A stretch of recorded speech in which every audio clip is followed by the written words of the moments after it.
ጸጋና ሰላም ይብዛላችሁ ወገኖች፣ እንዴት ናችሁ? እግዚአብሔር ይመስገን እኔ ጋር ሁሉ ሰላም ነው። ጌታ የተመሰገነ ይሁን።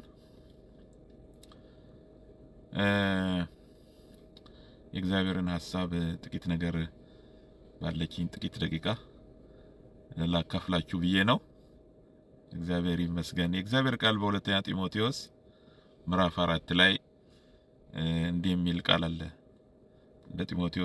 ወደ ጢሞቴዎስ ነው የተጻፈውና አንተ ግን ነገርን ሁሉ በልክ አድርግ፣ መከራን ተቀበል፣ የወንጌል ሰባኪነትን ስራ አድርግ፣ አገልግሎትን ፈጽም ይላል። ጌታ የተመሰገነ ይሁን። ጢሞቴዎስ ሆይ አንተ ግን ነገርን ሁሉ በልክ አድርግ። ነገርን ሁሉ በልክ አድርግ የሚባል ነገር አለ። በመጠን አድርግ፣ በመጠን ኑር የሚባል ነገር አለ ማለት ነው። እግዚአብሔር አምላካችን ሲጠራን በሆነ የኑሮ ስታተስ ውስጥ ሆነን ነው የጠራን አይደል? አንዳንዱ ባለጠጋ ሆኖ ተጠርቶ ሊሆን ይችላል። አንዳንዱ ድሃ ሆኖ ተጠርቶ ሊሆን ይችላል።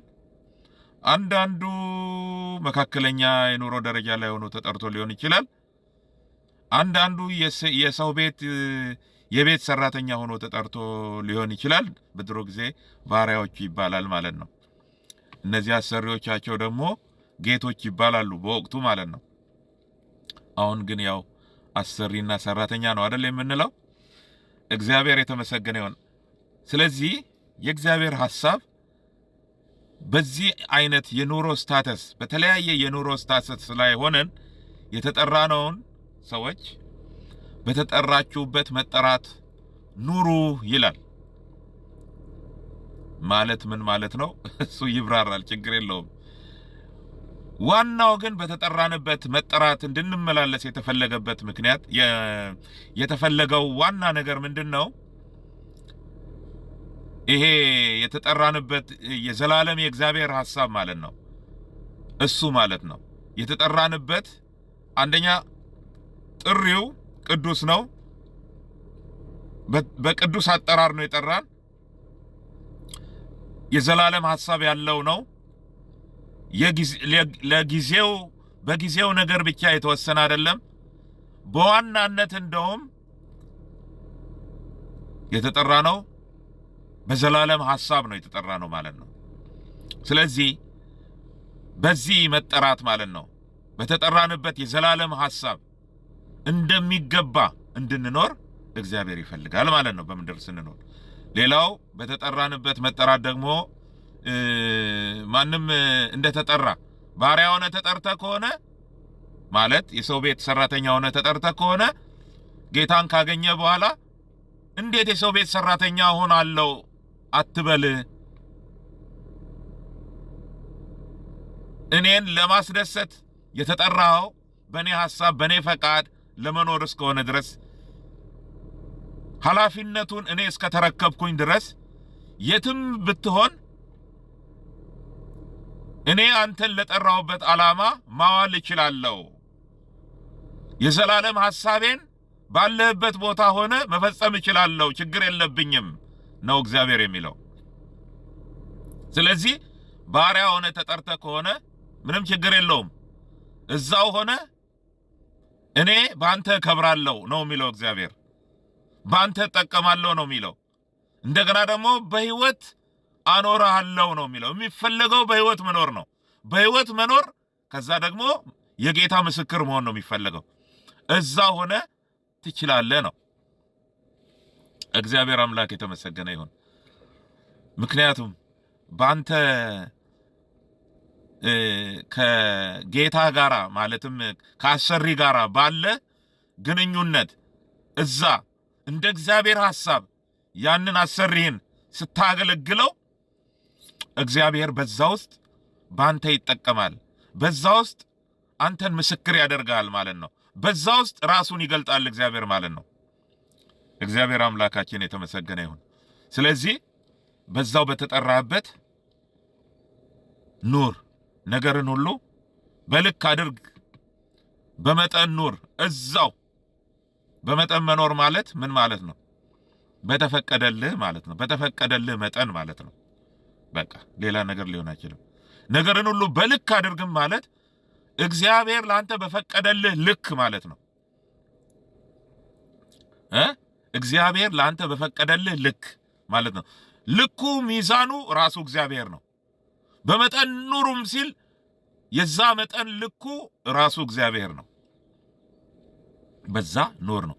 ከዛ ከወጣ ግን እግዚአብሔር የለውበትም ነው የሚለው። ያ ብቻ ሳይሆን ትጎዳለህ፣ ይጎዳል፣ ከእግዚአብሔር ሐሳብ ትወጣለህ። በልክ ኑር ማለት የሆነ አንተን እንዳታድግ የሚያደርግ ነገር አይደለም። ፕሮግሬሲቭ ነው። ህይወት ፕሮግሬሲቭ ነው። እንደ እግዚአብሔር ፈቃድ፣ እግዚአብሔር እንደፈቀደው ማለት ነው። ዛሬ በሆነ ስታተስ ላይ ከሆነ ነገ ደግሞ በዛሬው ስታተስ ላይ ላይሆን ይችላል የምትኖረው። በበለጠ ልትኖር ትችላለህ። ኢት ዲፔንድስ እግዚአብሔር እንደፈቀደ ብቻ።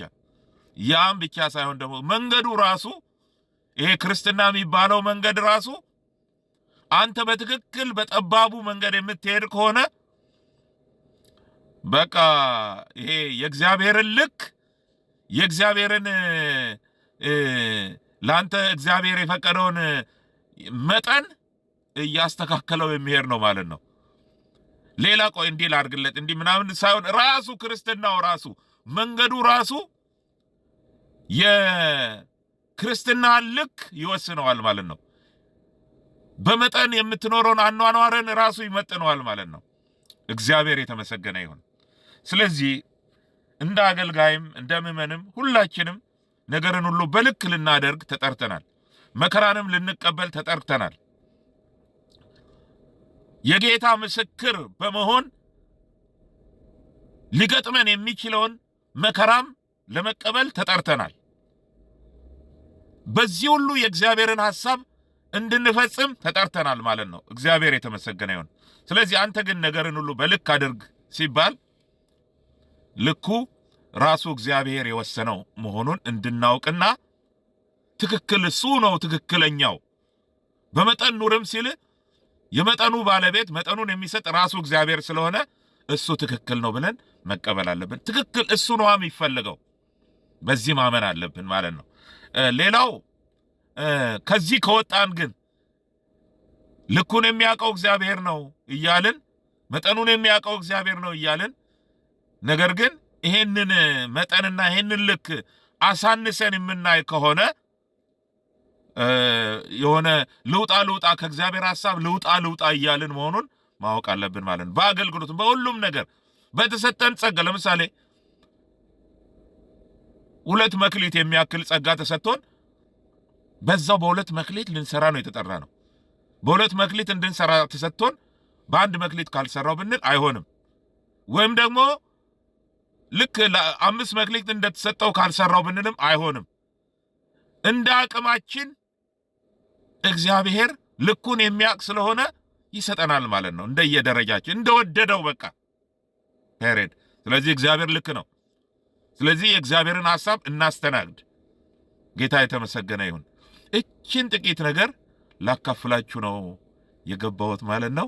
እናንተ ሄዱና 2 ጢሞቴዎስ ምዕራፍ 4 ቁጥር 5ን እዩት። ሌሎችም የሚስማሙ ቃሎችን ፈልጉና አንብቡ፣ እዩ፣ ተማሩ ከጌታ። እግዚአብሔር ይባርካችሁ። ጨረስኩ።